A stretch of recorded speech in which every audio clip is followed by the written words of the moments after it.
Omarosa's new book, Unhinged, is filled with stories that reinforce some of America's worst concerns about President Donald Trump and people in his administration, like Betsy DeVos.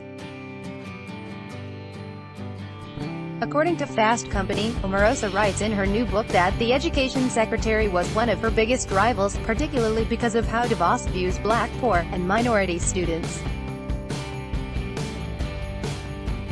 Sponsored in early 2017, DeVos had said that students who attended the first historically black colleges and universities were the real pioneers when it comes to school choice, aka public school funds being poured into private, religious schools via vouchers, being DeVos' raison d'etre.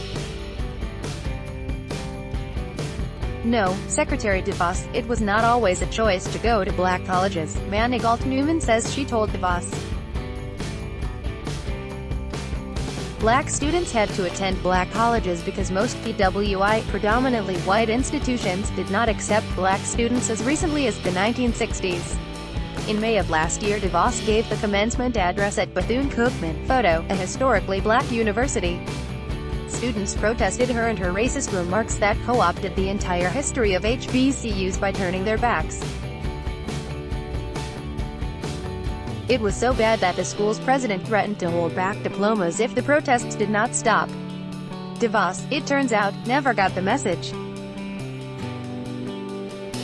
It was an embarrassing moment for the administration and the video went viral, but DeVos told Manigault Newman, "I did great," and tried to explain the students' negative reaction by disparaging their intellect, according to the book.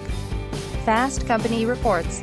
They don't get it. They don't have the capacity to understand what we're trying to accomplish, DeVos told Omarosa. In other words, she mocked their intellect, FC reports. DeVos thinks they aren't smart enough or mature enough to understand what we're trying to accomplish, Manigault Newman fired back. They get it, and they aren't happy about you or your goals. Omarosa gets the last word. DeVos is woefully inadequate and as horrible as you suspect she is, she says in Unhinged.